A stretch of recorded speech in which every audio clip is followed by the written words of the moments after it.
Ang susunod na programa ay rated PG. Ito ay nangangailangan ng patnubay at gabay ng magulang para sa mga batang manonood.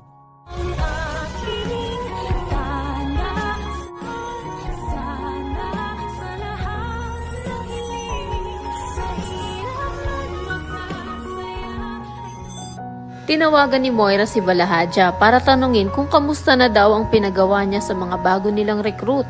Sagot naman ng kumag na pulis na nagawa na daw nila ng maayos ang pinag-utos niya. At sigurado rin daw siya na hindi paghihinalaan si Moira sa ginawa nila kay Lynette at Harry.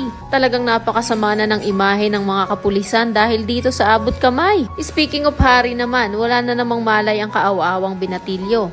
Dahil nang manlaban siya sa isa sa mga hold-upper ay pinukpok siya ng baril sa ulo na naging dahilan para humandusay na lang siya sa sahig. Kaya nang makasakay na sila Lynette at dalawang tao ni Moira sa sasakyan ay nagtaka at naalarma na si Lynette dahil hindi nila ito kasama. Samantala, ito namang si Carlos ay pahulihin din ng dating pagkat hindi na niya nakitang sumakay ng sasakyan si Lynette at mga hold-upper. Pero nagtaka naman siya pagkakita niya ng kotse ni Harry na nakaparada sa harap ng bahay niya. Ano na lang kaya ang magiging reaksyon ni Carlos sakaling malaman niya ang nangyari kay Lynette at Harry? At ano din kaya ang balak nitong gawin kay Moira kapag nalaman niya na ang bruha ang may pakana ng lahat ng ito? Baka biglang bumaliktad ang kumag na doktor na si Carlos at isuplong na siya sa mga tanyag na siya talaga ang may hawak kay Lolo Pepe para naman makaganti ito sa ginawa ni Moira sa uniko iho niya na si Harry. Sa kabilang banda, itong si Annalyn ay napakalakas ng loob na sundan si RJ sa transaction place nila.